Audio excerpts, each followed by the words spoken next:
Speaking of attribution, I have another topic here on attribution, how to get B2B attribution right. So literally this guy, Cody Schneider, tweets this. Obsession with attribution is in B2B is rookie. Okay. Focus on blended CAC decreasing over time. Layer marketing channel pixel conversion event plus UTMs plus a required how did you hear about us form. You'll have a 90% accurate picture without crazy tech. I don't know about 90%, but it's certainly more accurate. But what we're basically saying here is like, yes, okay, yes, you want to have pixels on your website measuring conversions. Yes, have UTM tracking. Okay, that helps. Looking at source, campaign and all that. But what I really like is how did you hear about us? But even that's not good enough because oftentimes people, they forget. And you mentioned that your guys will interview them a lot more and people will just kind of make something up when it's like, how did you hear about us when it's required? Yep. Yeah, no, look, I agree with you. On a side note, on your sheet, you have something here. I just clicked on it. I have a lot on my sheet. Yeah, I know. Today is a great day. I barely had to put anything in the sheet because Eric. Technically, that was risky because you only had 4 going. And then when I came in, I like deployed it all. No, but at that moment, I was adding stuff to the sheet. Yeah. Oh, then I came in. Oh, okay. Got it. And that's why I texted you. I'm like, hey, I think I erased your top one to add it back. Yeah. But Eric has this LinkedIn message. It's from Robert Darrow, and it says AI is shaping retail traffic. ChatGPT is quickly becoming a major force in online shopping referrals. In August, it drove 20% of Walmart's referral traffic, 20+% for Etsy, 15% for Target, 10% for eBay. And he's citing a blog post from modernretail.co. And keep in mind, this is not 20% of their total traffic. This is just of their referral traffic. I don't believe ChatGPT drove 20% of Walmart's referral traffic in 1 month. Well, you have this other one over here that's related to it, talking about, so Google traffic's actually gone up, right? 0.22% versus ChatGPT has gone up 0.03%. But also keep in mind that when we look at search, Google's 41.35%. ChatGPT is only 0.24%, right? So this is from Tim Solo. It's Tim Solo, yeah, from Ahrefs. Yep. And they took a lot of analytics data from a lot of different 60,000. sites, 60,000, and they ended up breaking down that ChatGPT is driving roughly 0.24% of traffic. Now, I get Walmart's a really big brand, but we have access to analytics for literally million-plus websites. It's actually well into the millions. I think it's like at 3-ish million at this point. We don't see ChatGPT driving 1% of people's traffic. And we have everything from, when we aggregate the data, we have big brands to small brands. We rarely ever see it more than 1%. So for them to say that ChatGPT is driving 20% of Walmart's referral traffic, not total traffic, what Tim and I are talking about here is percentage of total traffic. Yeah. Even referral traffic, just 20% of referral traffic, I just think that number is way too high based on the data I'm seeing. Yeah. But it is a popular referral source and it converts really highly. It's just 20% is just way too high. I think, so 20% seems high to me, but I also think it depends because when I was looking at my analytics earlier the last 7 days, because I was curious, I was like, I do see it moving up and to the right. I'm like, 4,000 visitors from these AI services. I was like, we were sure at a high point, we're getting like 400, 500,000 visitors a month, but now it's like 80,000, something like that. So that's a pretty sizable chunk, right? But I think it just depends.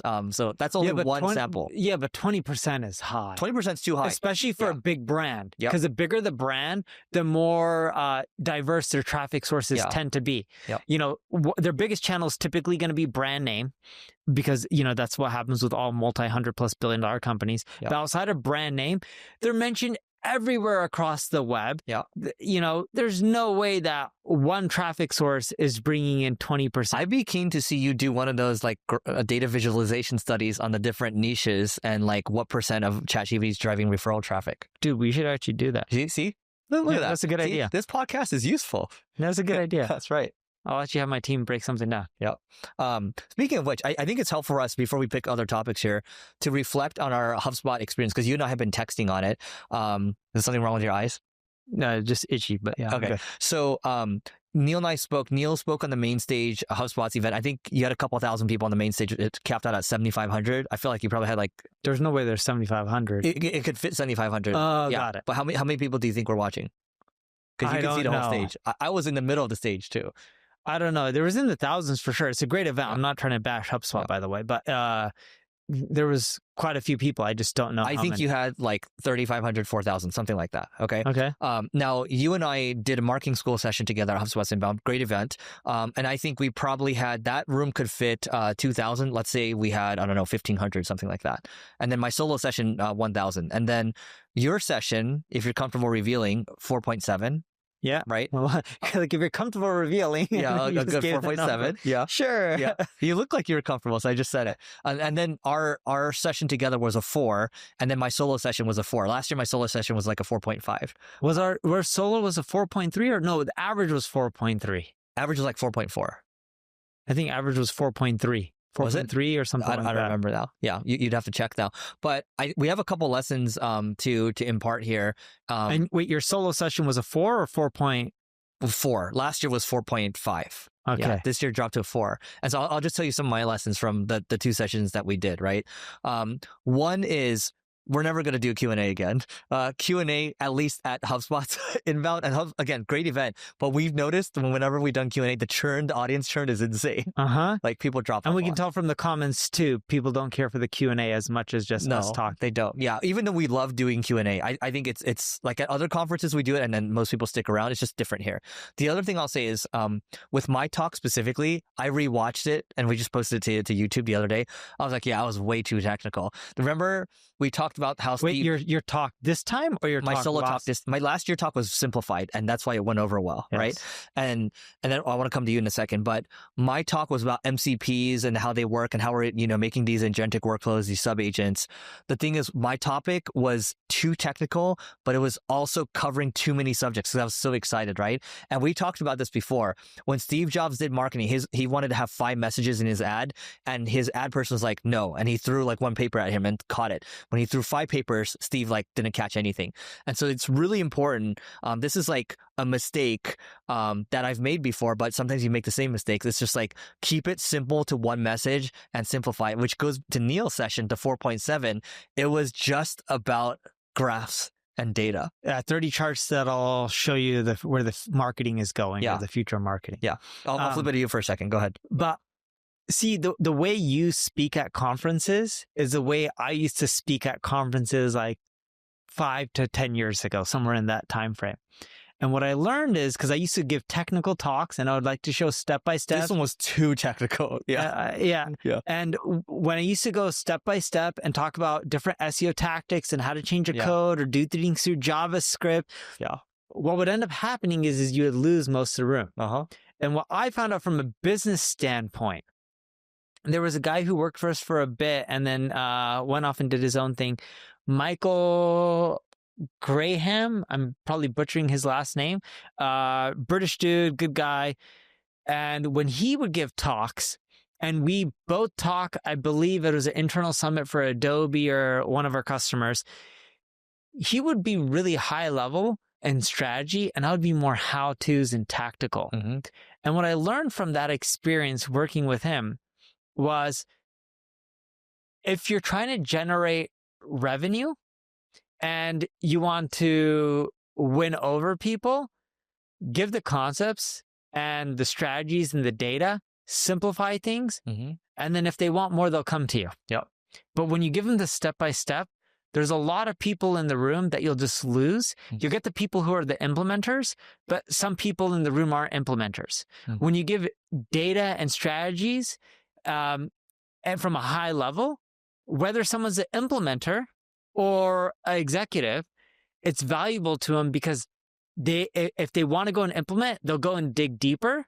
But everyone in the room can understand the strategies and the concepts, and it's useful to them to a certain extent. Right. Which is why the year before I kept it high level, just data, right? Just charts and things like that. 4.5. Oh my God, amazing, right? Neil, I remember I was walking with Neil. He got stopped a couple of times. Oh my God, I really love the charts, right? I'm like, I bet you did. And so I think it's to Neil's point, that's exactly how I've been in the past. But this time I think I got too excited because I naturally assumed that if I know it, most people would know it, right? But that's just not the case. But it's not just this time. It was also the YPO marketing event, but different crowd. I would actually put it into something very specific. Because you're so into AI right now, and I know a lot of people are, but Eric's in the weeds, testing, playing coaches, which I think is really valuable and smart for him to do. You love talking about the stuff that you're doing yourself. And most people can't relate because, one, they don't understand. Two, when you try to break it down for them, they're never going to do it. That talk was interesting. So, I know everyone's ratings from that talk and from that conference, right? And so the two that did better than me was Sharon, who now works for acquisition.com, and then Kat Cole, right? And they were more like strategic, high level. I know you were there too. So they scored number one. And Kat was number one, Sharon was number two, I was number three overall, right? Yeah. And so it's also, to the point that you're making too, it's also a different crowd, because when you have a crowd of entrepreneurs, they're more down to like try these things, right? But I do think that your way of doing it, where it's not necessarily your way, but it's more like you keep a high level data and then like get them asking for more. That is the way to do it. And that's how I did it exactly at HubSpot last year. Yeah. I've always found that to work for most audiences. Yeah. And then when you go too specific, like the YPO event, I gave a talk specifically for agencies. You're going to neglect half the people in the room. Yeah. Right? Yeah. Because I think they wanted my talk to be focused around agencies or something like that for topic. Well, here's the thing with that event. I think 40% of attendees are agencies. Yeah. So, but you talked about global expansion and all that. So it's, Yeah. But most of it was centered around agencies, which would be hard for most people to relate to. Yeah. I don't know. It's just like, you like for us, like we're saying we're not going to do Q&A as much if we're welcome back to HubSpot in the future. But it's like you learn your audience over time. Yes. Yeah. Anything else that you want to share on that before we move on? Also think about what's your goal. Yeah. If your goal is to have clippable moments for Instagram, then give a talk where you're giving some wowing stuff where people are going to be shocked, so that way you have clippable moments. You need stories. Yeah. My purpose of a talk is, at least the HubSpot one very specifically, I gave a talk to educate and build brand awareness for my agency to the people in that crowd, because a lot of them work at corporations, and eventually they will, even though we have an SMB division, most of the people in the room aren't a fit for working with us from an agency perspective, but a lot of them will eventually go to work for a Fortune 500 company. Because when the job market gets tough or whatnot, the big corporations typically have money. I'm not saying they're always going to hire. So the brand awareness helps us potentially get included into future RFPs. And we see that. So I'll give a talk to a lot of people that work at smaller businesses. Eventually someone go to large corporations like, oh, I wanted to work with you at this other company. We didn't have the budget, but now I'm at Oracle or wherever it may be. And now I can include you in a pitch. Not guaranteed to get the money, but at least, it helps build up our pipe 2 to 3 years later. This is part of the reason why we do this, because 99% of people aren't ready to buy, and like you just have to stay top of mind. And this is one of those things that you can stay top of mind. And plus, you're going to put it on your channel too. You might clip some stuff too. And so, in my opinion, it's like, sure, you might generate some immediate leads now, but long term, I think this is going to help the longer tail. So in Brazil, I gave a speech at Web Summit Rio. Yeah, and I've been giving a speech for them for a while. Someone in the audience saw the speech years ago. They now moved to a corporation that's in the pharmaceutical industry, massively large. Everyone knows who they are. You may not know the company name, but you know some of the drug names. And they ended up moving to a different company. And at their current company, they included us in a pitch because now they had a budget while their previous company was too small. And that's what happens when I speak. I know that my goal is to just build a relationship with people who are in marketing. Eventually, they'll grow older, get promoted, move around different companies, and we'll get included in pitches if you like what we have to say. And one thing too, I mean, just to make this more relatable to everyone too, it's you can start speaking at small things first. Eventually, for the larger, you'll get invited to a bunch of things eventually, and then what you're going to have to do is to speak at a larger conference. Sometimes you're invited to like maybe speak at these PE or VC, private events, but some of these you can just apply to too. So as you get better over time, you can make a sizzle reel of you speaking. You'll probably get selected at some point. One funny thing that we saw in the comments too. So Neil and I, we tend to bicker a lot, and the audience really didn't like the bickering this time. So, no. Yeah. And we bicker in a loving way, like brothers, not in a we're hating on each other. Yeah, no, not at all. We only want to see each other succeed. Yeah. So that was funny. But again, you have to know your audience. Anyway, you can pick the next one. If you're in B2B, here's the deal. LinkedIn account-based marketing sucks, but it doesn't have to. With Carrot, it allows you to create personalized ads towards your customers and also personalized landing pages that align with the ads, so you're gonna have higher conversions, and influence pipeline reporting to prove that your ABM works. So if you wanna learn more, just go to carrot.ai and you can join the waitlist. Again, it's carrot, KARROT.ai, and we'll see you on the other side. The 300 billion man hates the worship of wealth. I don't know who's worth 300 billion. That sounds good.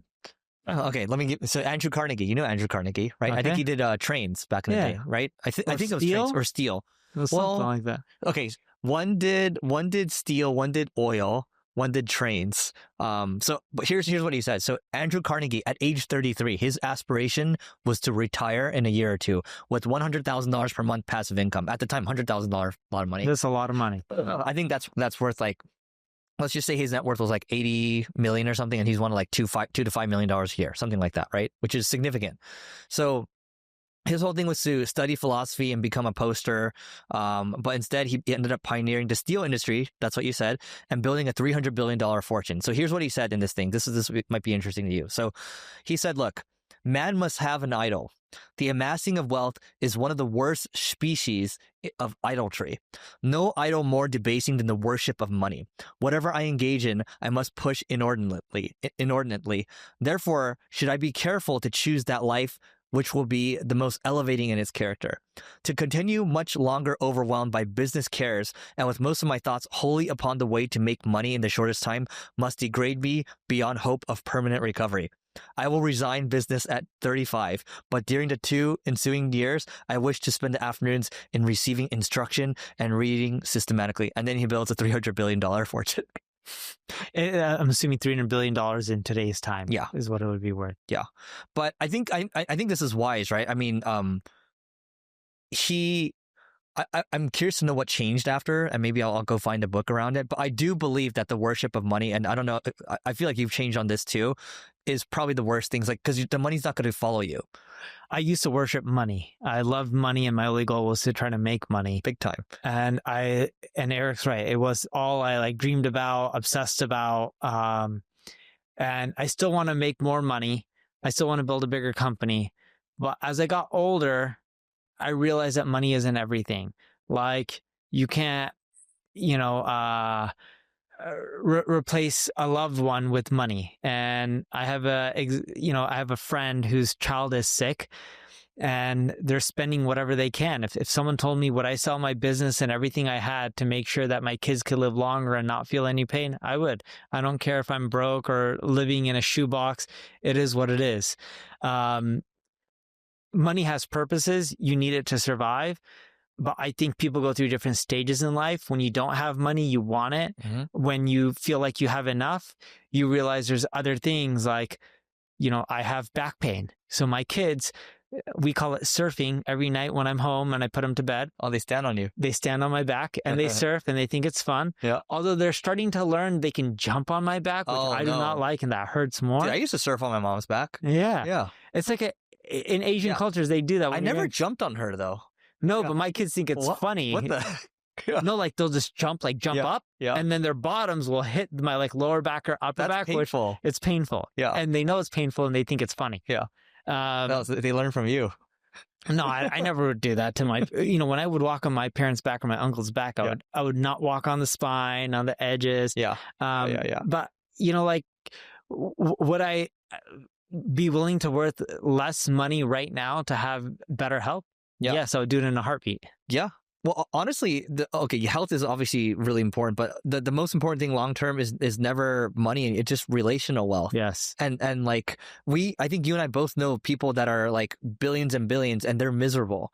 There's a reason for that. It's because they idolized money, and I think, remember I sent you that thing about how none of this matters if your two kids hate you at age when they're 20 years old. Your extra IRR of 5-10% doesn't matter. Yeah, so Eric sent me a tweet from someone, and it was talking about how making extra 10-20% a year doesn't matter if your kids don't want to hang out with you. And what the tweet said is, if you don't hang out with your kids now, when they get older, why would you expect them to want to hang out with you then? Yep. They'll hit you up for money, but other than that, why would they want to hang out with you at all? And I think that is spot on. And what I've learned is hang out with them now, build the relationships. You won't be worth as much. And that's a sacrifice. Some people are built for just making money, like Elon Musk, but I do think he tries to spend time with his kids. He does. Yeah. And some people, like my brother-in-law, he wants to be there for all moments, be there with him. And he does work, but like he's a much more attentive father than I ever would be. Mm-hmm. He's changed way more diapers than I have too. How many have you changed? I can count on one hand probably. One. Few maybe. No, I've 3. done more than one, but it's not much more than that. Yeah. But I think it depends per person. And what I found is, like, I have a friend who's on the Forbes list, does really, really well. And when I say he's on the Forbes list, I'm not talking about $1 billion or $2 billion, like substantially more. And his kids are off to college. I think one is graduated. They don't ever want to hang out with him. Oh, is this the guy that we talked about before? Maybe. Okay. Yeah. I know what you're talking about. And when you look at it, it's just like, you have all this money. What are you going to do with it? Well, not to go into any details on him, but it's like when you talk about him, it kind of seems empty. Yes. There's a lot of emptiness. Yes. Yeah. So, and don't get me wrong, I got a great relationship with this person, but who cares if you have all this money and no one wants to hang out with you? If your family doesn't care to talk to you or whatever it may be, like, what are you going to do with the money? You can't buy relationships. The ones you buy, they're fake. Let me ask you this. So I never asked you this before, but ever since I first met you, I knew you were obsessed with money in the beginning, right? Yeah. There's always a story to it. So what was the reason for you? Was it just you didn't have money, you became obsessed with it? Or was there some type of chip on your shoulder? I'm going to show you. No, I always wanted a better life because I didn't grow up with a great life. Yeah. I didn't grow up with a bad life. Yeah. When I was really young, we were in low-income housing, but we weren't poor. Mm-hmm. Yes, my parents would save up money and they were losing more money each month than their expenses. But we have an amazing family, and my dad's siblings helped us out, and my mom's siblings helped us out. Uh-huh. So we had a lot of love and family who helped us out and get through tough times. So I don't think we really struggled, because struggling is when you're spending more than you make and you have no other options. Like, yeah, struggling is like you're about to get evicted. So yeah. My dad's brother and sister helped us out, and my mom's brothers helped us out. So it's just like, we weren't really struggling. Yes, financially they weren't doing well, but we had help. But the point I'm getting at is when I was younger, my parents did well, middle class well. Yeah. Right. And when we were struggling, it wasn't because my parents didn't have any ability. It was we were moving to the United States and starting from scratch, Mm-hmm. and we had savings to help us out. Yeah. So it wasn't too bad. And when we were middle class, we didn't struggle at all. Mom and dad bought us a car. Mm-hmm. They paid for food, paid for groceries. College, we had grants or scholarships, depending on if it was me or my sister. And for whatever wasn't covered, parents covered, right? We started a business. Yeah. I think my parents gave us around $200 and something thousand. Wow. So it wasn't like it wasn't like I really struggled. Like my parents did fine. Yeah. They don't live in the biggest house, but they saved a lot of money. They just never spent it. So you might actually have the same thing I have, where it's like, well, if somebody else can do all this and they have all these things, I want to have it too. Yeah, I want a better life. I wanted the luxuries. Yeah. And my parents weren't broke at all. For them to give me $200,000, that's a lot. And you're talking about 24 years ago. Uh-huh. $200,000 back then was a lot. You could buy a home for $500,000. Yeah. Right? In Southern California. Was that for ACS? The funding was for Crazy Egg. Okay. Wow. So it was partly ACS, but it started adding up. Yeah. And then between my business partner or brother-in-law, parents combined, they gave us more money between his dad and my parents. It was over $1 million. You guys got initial funding, and so that's why they get dividend checks basically. Yeah, we don't really give them dividend checks, but yes, they don't ever have to work again. Yeah. We take care of them. That's awesome. But it was more so I wanted to do well. And if you actually look at a lot of the entrepreneurs, that have done well. There's a guy who lives in this building. His name is Michael. He works at a company called Wellington, and he does private equity. And he was telling me an interesting stat. He's like, if you actually look at a lot of the successful entrepreneurs, they come from well-educated, affluent backgrounds where, you know, they had a leg up from relationships, money, whatever it may be, education. And I can kind of see it. I didn't have the education, but, you know, we actually did have good education. It was more so not an Ivy League education. But my sister and I did really well in school because my mom was a teacher. So she pushed. And we had money. And if we didn't have money, no joke, I wouldn't be anywhere near where I am today, because not only did parents give us money for a business, I had enough to buy my own place, but they offered down payments on a home. Yeah. Okay. And they even said if things went bad, because we had a few businesses like Vision Web Hosting, which was a cloud computing company that went under and we burned over $1 million. Yep. They said, it's okay. You don't have to pay it back. We eventually did, but they said we didn't have to pay it back. And not only did we have a place to go home to, they would pay for food, cars, whatever bills. They would support me in any times. Dude, even like if I have a bad time in my business, my parents like, you need money? We have money. I'm like, it's okay. I don't need money. Yeah. But they still support even to this day. Now, we don't take anything from them, but they offer to. And I just wanted a better life. But what I was getting at is I wanted to make money so I could have luxurious things. And you've known me for a while. I went through phases. I used to buy fancy watches and all that kind of stuff. Yeah, your shirts used to be really expensive too. Yeah, everything. All my clothes, my jackets. Yeah. Now I just wear Fiore. Yeah. And it's still expensive, by the way. Each shirt's still $50. No, shirts I do Buck Mason. A buck? How much is that? I don't know. Dude, I buy like 20, 30 at a time.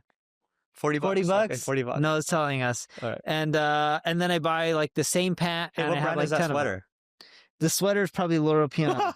I know it's Loro Piana. Yeah. So for some reason, sweaters, I mainly still wear them. I know like there's Brunello Cucinelli and stuff like that. That's nice.